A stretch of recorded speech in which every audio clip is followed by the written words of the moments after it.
And Laurie, can you guys see my screen? Yes, I see it. Okay, perfect. All right, so thanks again for having me. I'm Melissa Banks. I've popped in a couple of times in the virtual office hours just to kind of be a little bit of support, but I am the instructional technology specialist here at MDE. And so I'm going to show you today a couple of things you can use with students when we're thinking about support their reading in the classroom. So really these are great tools that you can use for accommodations in the classroom, great accessibility features. And what I want you to do as I'm going through it, I want you to really think about how you can use this with your how you can share it with teachers, but more importantly, how you can train your students to be able to utilize these tools when they're working independently, because that's really what we want for our students. So I'm going to go ahead and get started. At any time, if you have a question, pop it in the chat and one of the ladies or one of the intervention team will interrupt me and stop and ask, but please don't hesitate to interrupt. All right.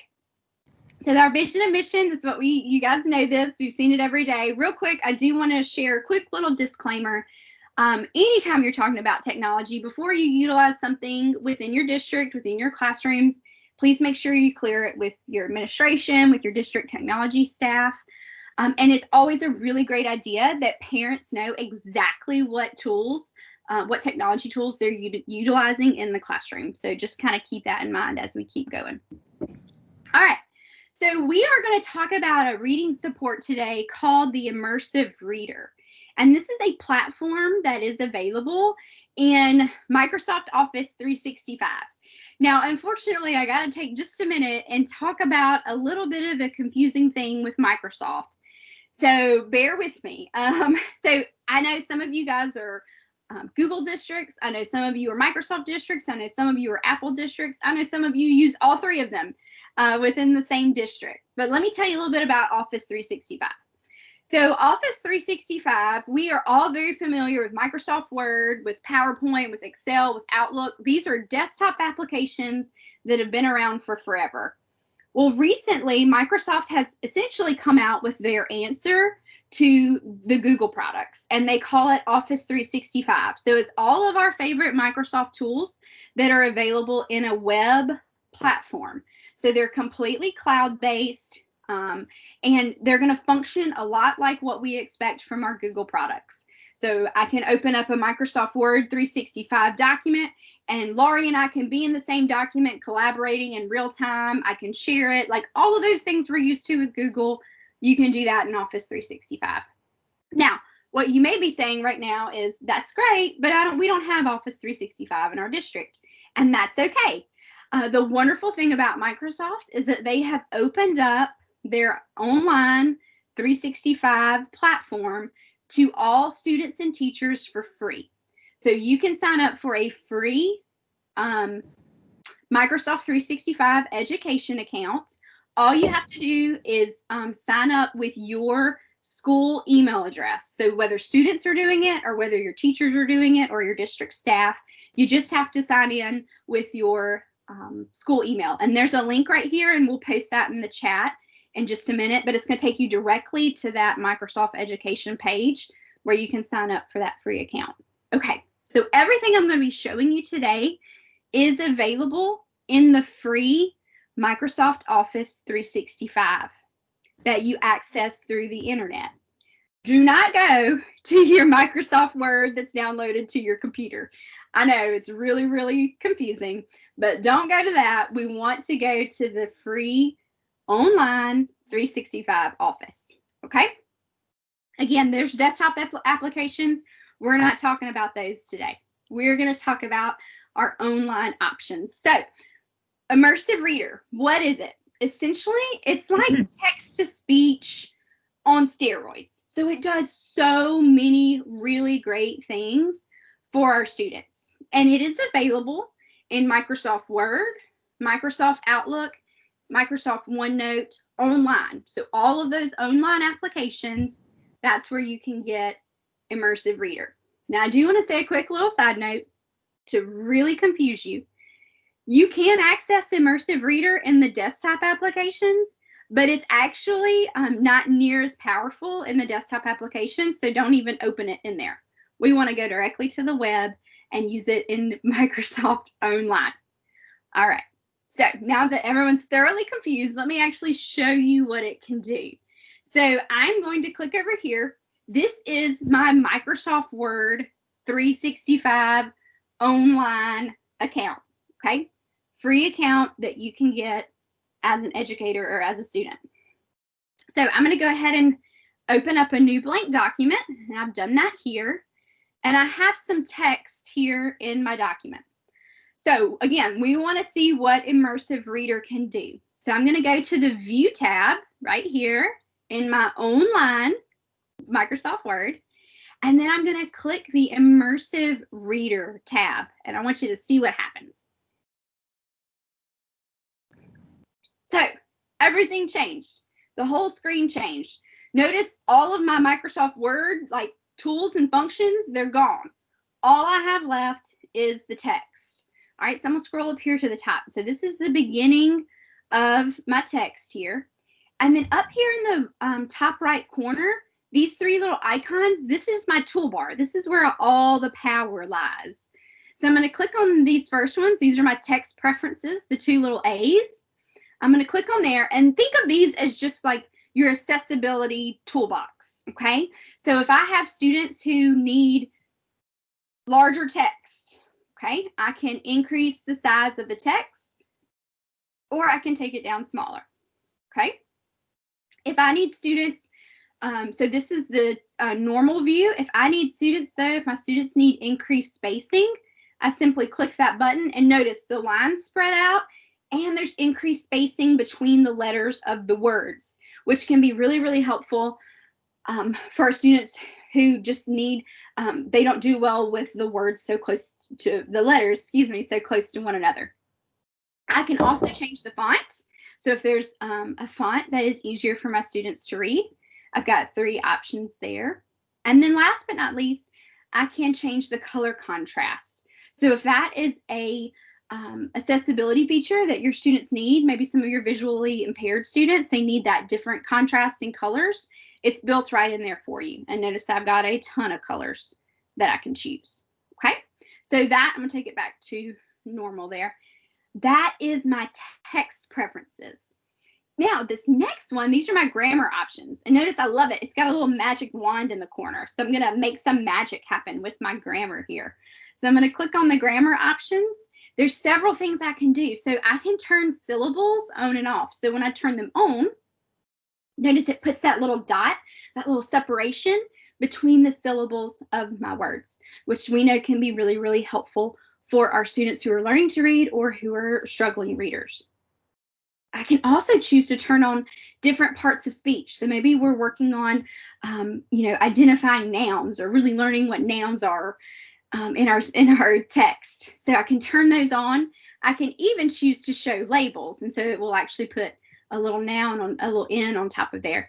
To me, that can get a little distracting, but I can go in and turn on all of those parts of speech that I want to.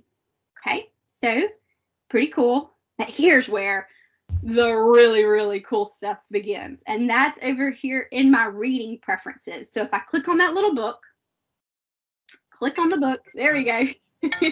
And I open up the book, there's several different things I can do. So notice my first option is to turn on line focus. So I can turn it on and it will go automatically down to just one line. So let me close the little window here. So my students can focus on one line of text at a time, which again, super helpful for my students. I can choose how much of a line focus I have. So that was one line. You can do 3 lines at a time. Scroll back up so you can see. You can do 3 lines at a time. And then you can even do a whole paragraph. So that's not an option right now because I really only have 1 paragraph here. So that's an option. Picture dictionary is another option that we have. This is super powerful. So notice right here, I don't know if you can see it, it's really tiny, but this is done in cooperation with BoardMaker. Now, I don't know if you're familiar with BoardMaker. I was not familiar with BoardMaker until Immersive Reader came out, and I was talking with one of our special ed, our preschool special ed specialist, Candace Taylor, and she was like, Boardmaker, we have that here, and this is what we use it for. And so essentially, Boardmaker is just a whole collection of images that many times your special ed teachers will have a subscription to, and they use those images every time that they're working with their students. So over and over and over again, whether they're making, visual schedules or they're just helping students to understand the meaning of words, they'll use those images to help with that. So how do you see the picture dictionary? All you do, as long as it's turned on right here, you click on a word, and notice that it gives me the picture down there. Now, I do want you to notice love is another great one. I do want you to know that not every word has a picture associated with it. So athletes, there's no picture associated there.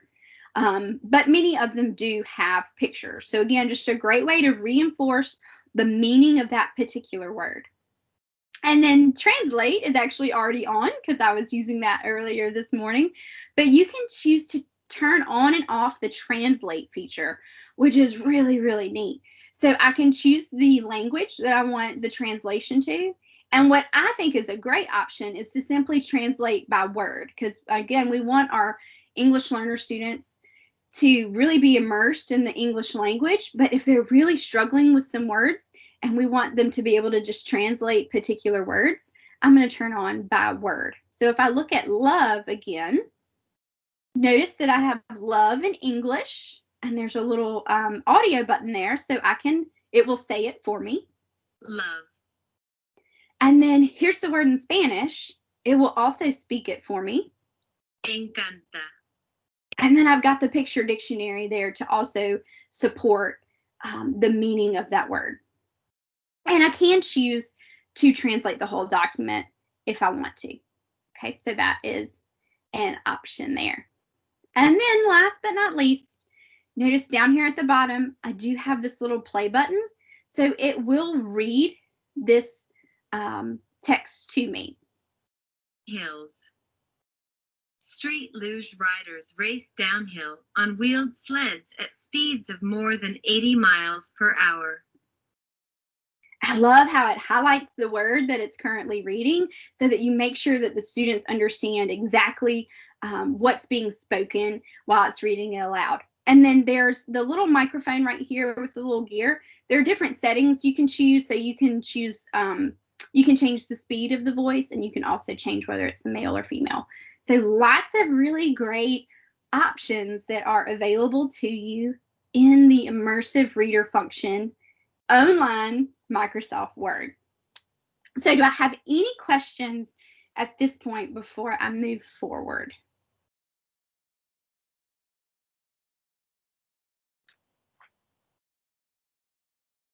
And I can't see the chat, guys, so if something is... We don't have any in the chat. You're good. No questions in the chat. Okay. Okay, so now what some of you may be thinking right now is this is really cool, but it really kind of only works in Microsoft Word. And that is true. It really only works in Microsoft Word. It works, it's a feature of Microsoft Word. You can use it in OneNote, and you also can use it in Microsoft Outlook. But as far as like the actual functionality, right now it only works in Microsoft Word. However, there is another tool that I want to show you that is also a Microsoft tool, but it is a completely free tool that you can utilize. And it is a tool called Wakelet. Now, I don't know if you guys have had any experience in Wakelet before. Again, completely free tool. You can sign on using a Microsoft account, or you can sign in directly with your Google account and create a free account. But what Wakelet does is it essentially allows you to create collections of things. And I can put all kinds of different things in my collections. I can put images. I can put PDFs. I can put web links. I can put videos. I can insert documents or files directly from my Google Drive. So if I have a slideshow that my students are interacting with, I can put that link directly into the Wakelet. It's super, super powerful tool to collect all of the information that you want to share with your students. So let's say that I have created a Wakelet to really help my students with the academic vocabulary that we're working on. And right now we're working on the life cycle of a butterfly. Obviously, this is more elementary. You could really use this at the high school level.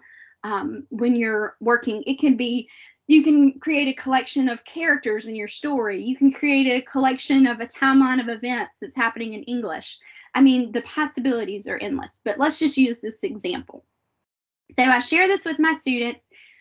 What is the benefit really? Well, again, just a great way to collect a lot of information in one specific place. So here I have a video of the life cycle of a butterfly that I've put in there for my students. But what I really want to focus on is the vocabulary. That's the whole reason we're here. I'm trying to build their vocabulary. But I want you to notice, do you see this little button right here beside vocabulary? That little open book with the audio icon? That is the icon for Immersive Reader.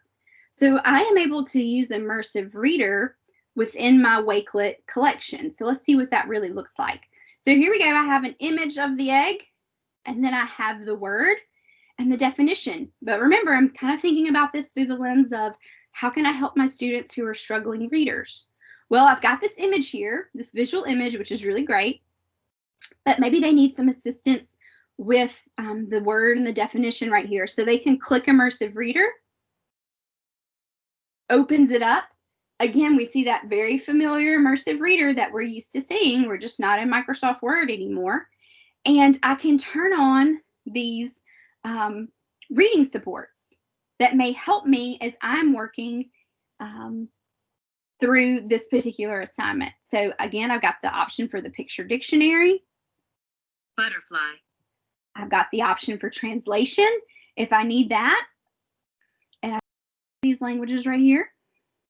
Let's just do Spanish again. Mariposa. Okay. Butterfly. So I've got all of these options that are built in right here within the Wakelet platform. I don't have to be in Microsoft Word in order to be able to utilize those things. And then I hit the back arrow. I can go back to my Wakelet. Okay, that's the egg. That's the image of the egg. Now I know I had some assistance if I needed it, understanding and reading that text. And now I'm ready to go to the next one. And I can continue through here and use this as almost like flashcards or study help as I'm working. The other thing I wanted to show you that is really, really handy.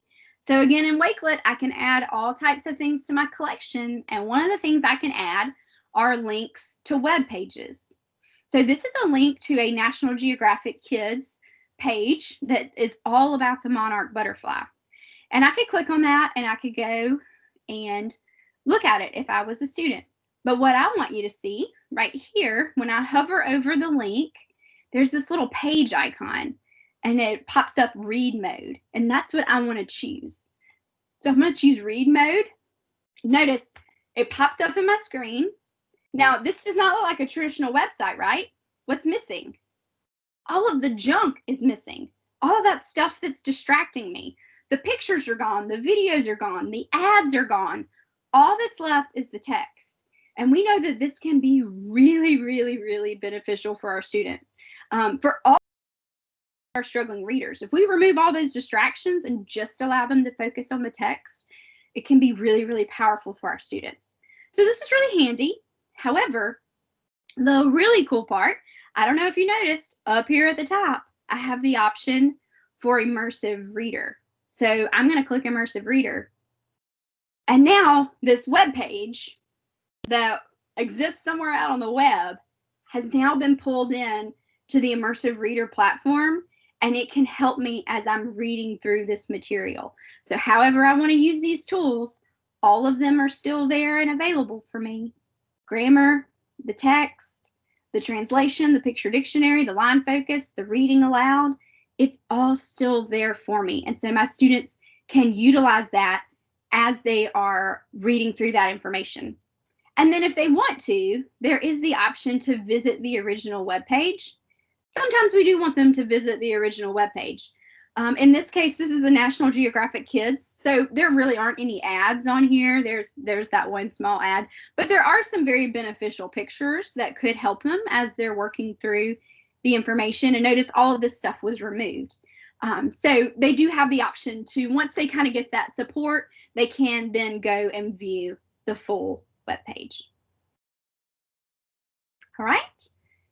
So that is the power of, we did a little app smashing here. We combined Wakelet with the Immersive Reader to really hopefully help your students have those accommodations in the classroom that normally a teacher would maybe have to pull them aside and work through that individually. But if we can train our teachers to, and we can train our students, especially our older students, to utilize this when they're working through that information on their own, how powerful that can be for our struggling students. All right. That's all I have. Laurie, do you have any questions? Anybody have any questions? Or team, do you have any questions for me or comments?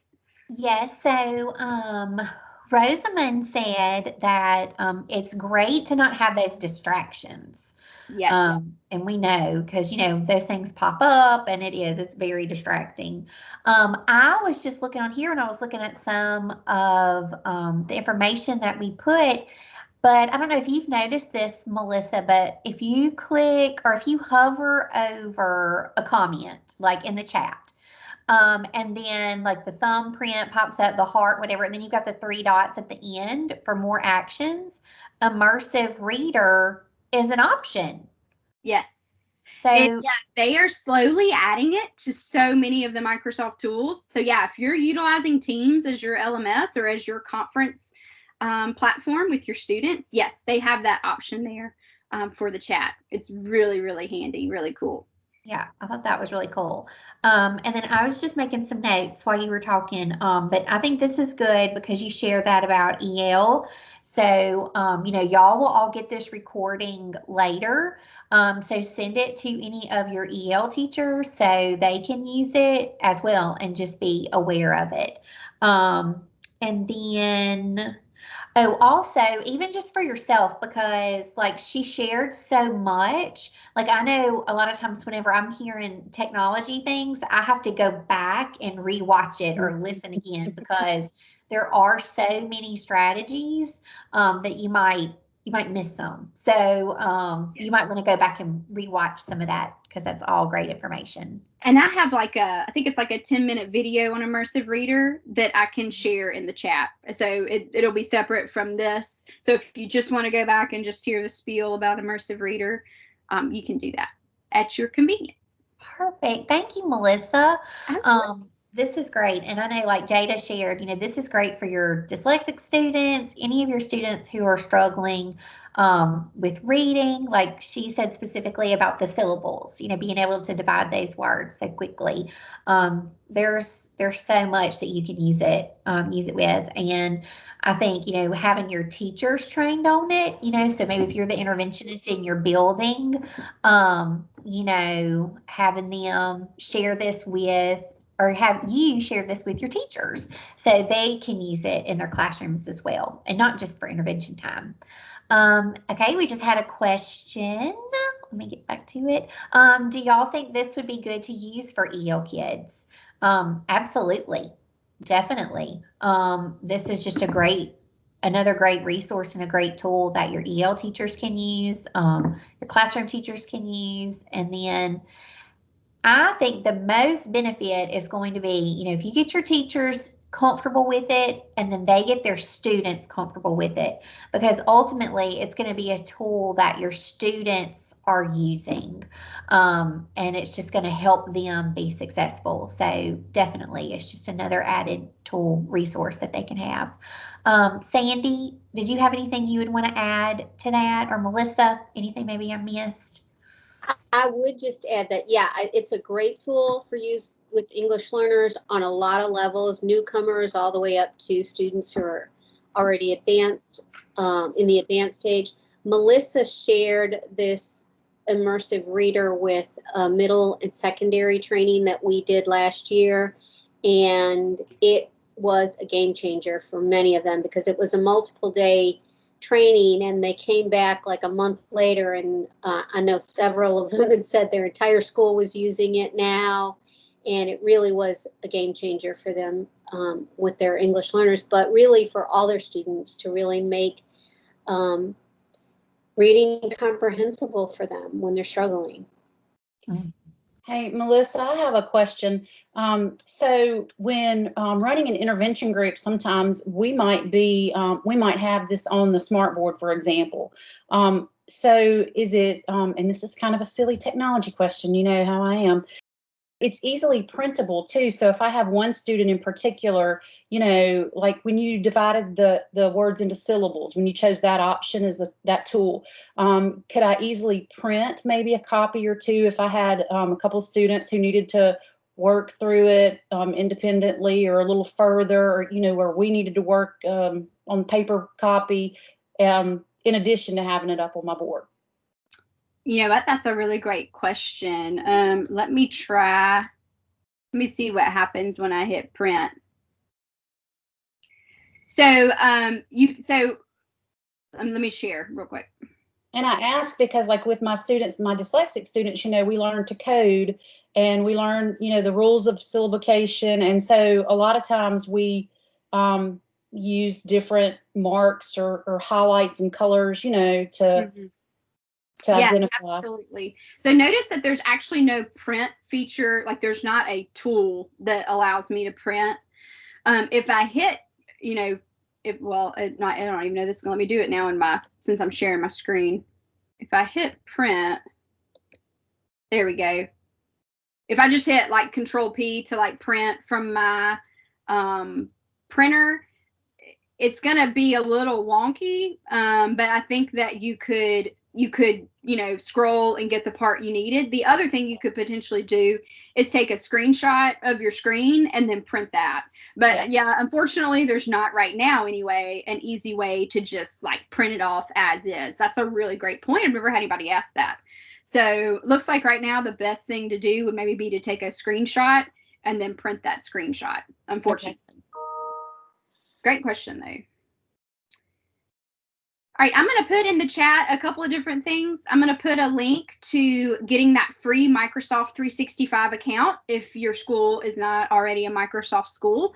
So you can use that. Again, all you need is a school email address. So like @mdek12.org was verified as an education organization, and, you know, I could have had a free account.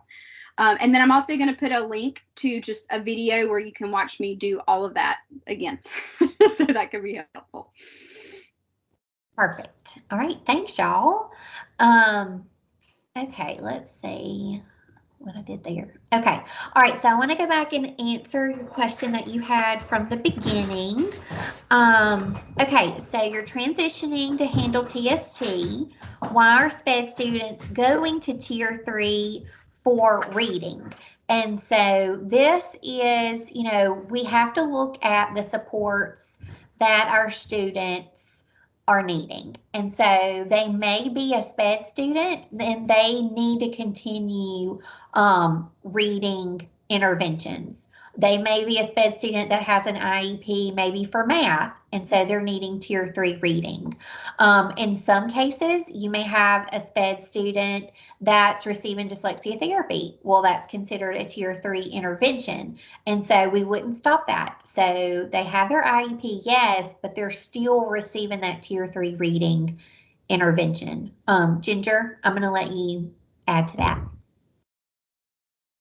So that's exactly what I was going to say. And you really have to consider who the best person is to deliver that. So like if, like Laura was saying, like you have a student who has an IEP, but really needs that like strong, really good reading, instruction, then your interventionist may be the best person for that, and they can receive that. There's, like we say the tiers is everybody, like everybody is included in that tiered system, and that includes your students with disabilities. And I received that question just a couple of weeks ago as well. Mm-hmm. And I'll say we were on a call yesterday with some of our SPED staff at MDE, and I wrote it down because she said it's important to address the deficit skill and, not necessarily the disability. And I think that word, that's what we do, but I just love that wording of that because it's just such a good reminder of, I'm not just working with a dyslexic student. I'm working with a dyslexic student that has real deficits, and I've got to address those deficits. And so I think that applies, in this situation too. So if you have any other questions, you can drop them in the chat box. Something we always say whenever we talk about special education students is they are they're general ed students first, and then they have that special education on top of it. So everything that a general ed student would get, they get that first.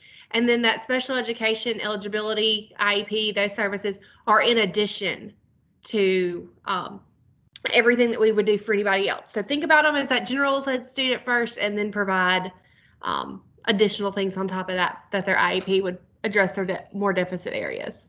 Yep.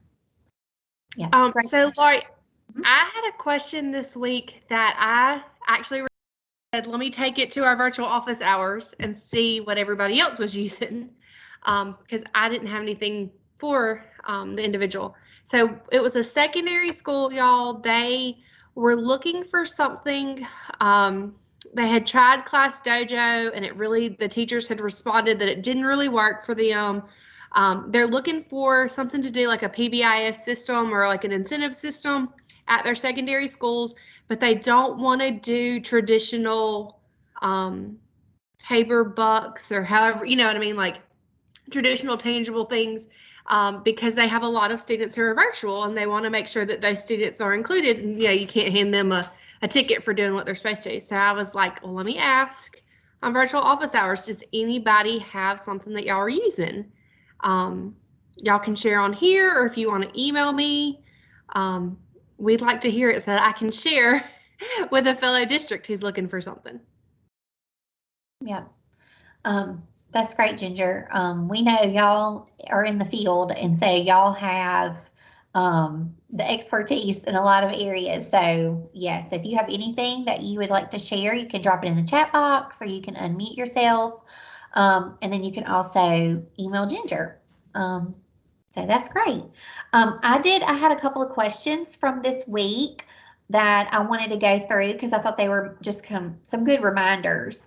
I thought this was a great question. Is it 18 weeks straight? So when we're thinking about Tier 3 kids, so do we include those holidays? So no, you're going to include the weeks that the kids are getting those interventions. So let's say you're at the end of your Tier 3 and you're going back and you're trying to add up all of your weeks. You're going to be looking at the weeks that the kids were in the school and that you have that data.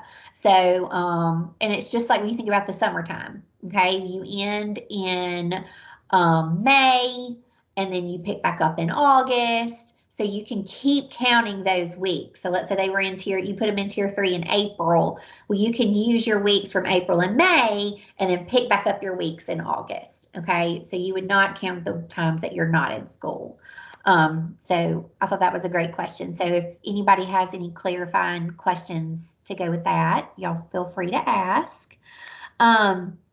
Somebody noticed that our LBPA FAQ link is down. It is down. So we had some updates that we're making to it. So as soon as we get it back up, it'll be on our website, and I'll make sure I send that out to y'all so you'll know that it is back up and it's live.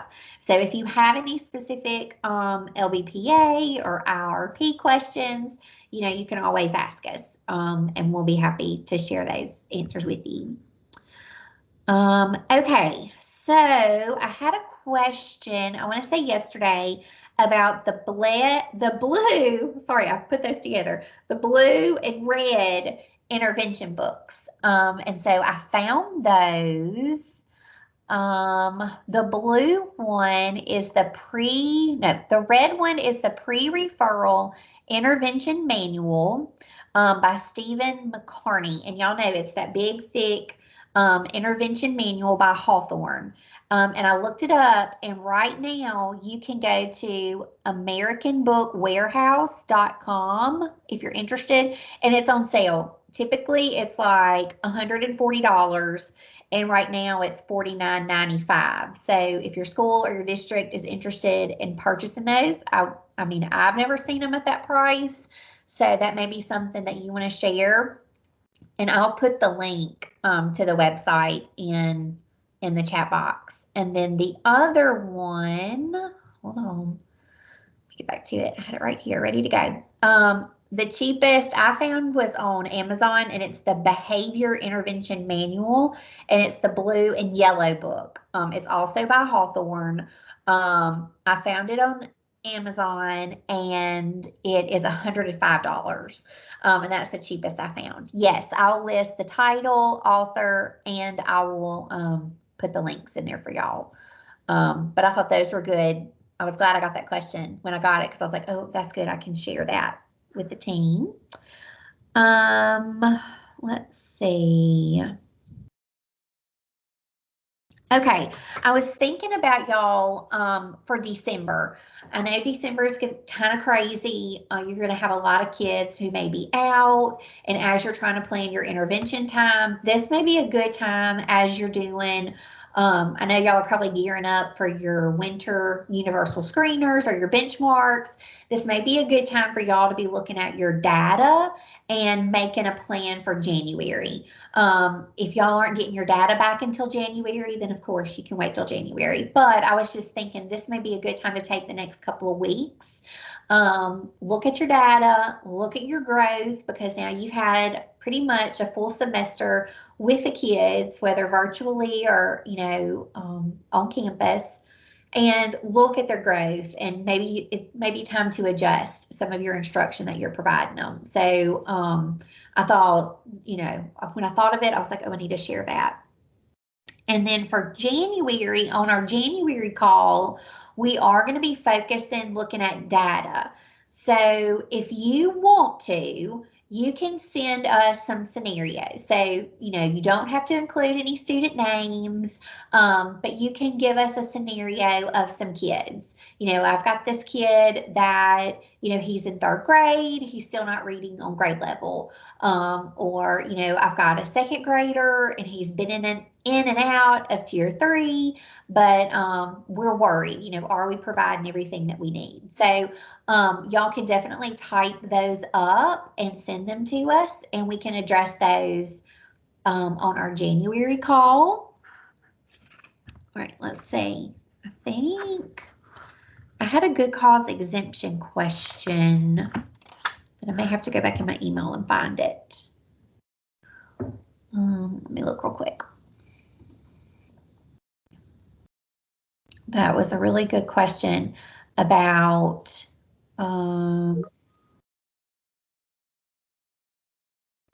somebody found a good reasonable price on the Hawthorne books in the chat box.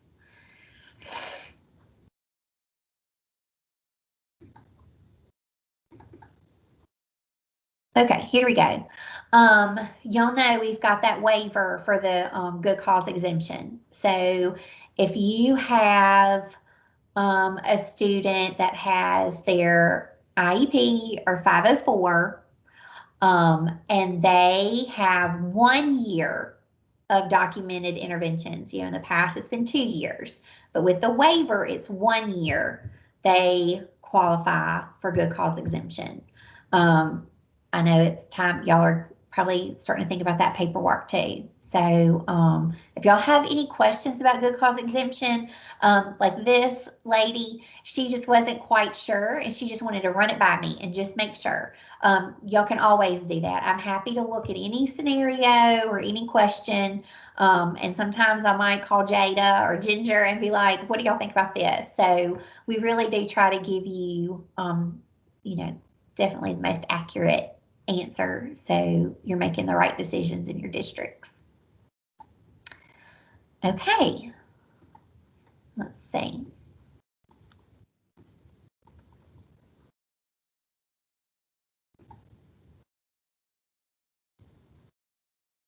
Oh, perfect. Okay, so y'all use the Hawthorne link that was just shared, and it looks like they have even more now than what I even was familiar with. They have one for attention deficit disorder, Asperger's, autism. And yes, they are at a much better price. And I use those, yeah, I'll repeat that. Oh, good. And I think Missy said they deliver them very fast too. So that's always good. I used these back when I was an interventionist in the school building, and I always thought they were really helpful.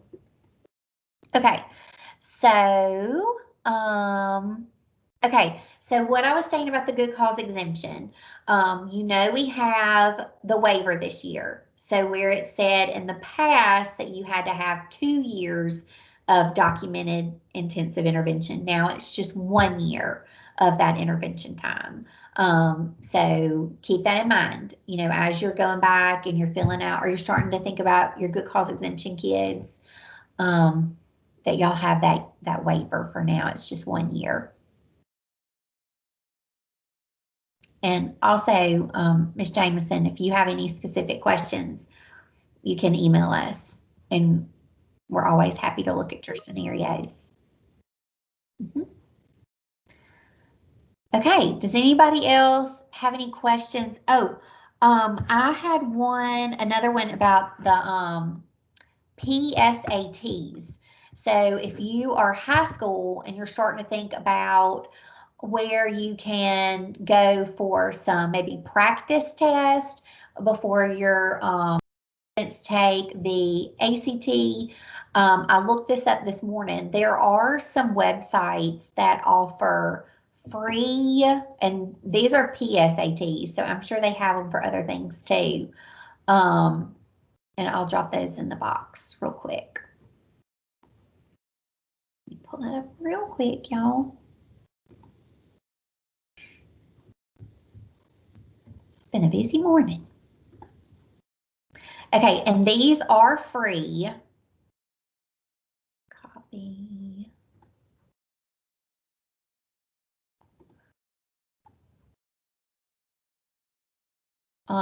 And one thing that I like is, you know, if you're needing to have your students practice that format of what these tests are going to look like, the question that I had was, are there any specific practice tests for dyslexic students for like the PSAT? I didn't find anything, but I think if you're having your students practice the format and getting used to those types of questions, that it'll help them. Jada, do you have anything that you would add to that? I was just going to say, if someone were to put in place accommodations for the PSAT, I wouldn't over accommodate or put in anything that I didn't think that I would be able to receive for the actual ACT or SAT if I were going to take the SAT, just because, you know, you want to get that true reflection as far as the results. So, you know, just be mindful of only accommodating as far as what you think that you'll do later. Yeah. That's a great point, Jada. We know a lot of times your parents are going to request a lot of accommodations for their kiddos, and that's something that we usually have to remind parents is, yes, we can give them those accommodations, but we also have to prepare them. And so it's almost like, you know, you start on the heavy side and then pull back some of those accommodations so they are ready for these high stakes tests. Okay, any other questions? I have gone through my list of things that I was going to share with y'all today. Anything else y'all can think of? I'm going to, like I said, we've recorded this, so I'm going to move it over to a YouTube video and I'll send it out to you. We will not be meeting again in December. So as always, send us your questions and we'll answer those throughout the month of December, and then we'll come back together in January and have our meeting then where we'll be talking about data, breaking that down, and making decisions, and of course answering your questions at the end. So anything else, team? All right, we're finishing a little early today. Laurie, can I just share one quick thing? We're going to start doing virtual hours for EL on Wednesday afternoons, and we'll do that the second Wednesday of every month. So next Wednesday will be the first one, and you'll be getting notification if you're interested. Something will go out on the big email, and we'll send it out on the EL listserv too. Yes. And then Robin just asked, can we send the link shared today? Yes, I'll make sure that I include all of those in our email. So when I send the YouTube video, I'll send these links too. So you'll have them in your email. I know that that's helpful to have them in one spot. Okay, guys. Well, y'all have a great rest of your December and happy holidays. And we'll see you back in January. All right. Thanks, everybody. Y'all have a good Christmas. Thank you, you too. Bye. Bye-bye.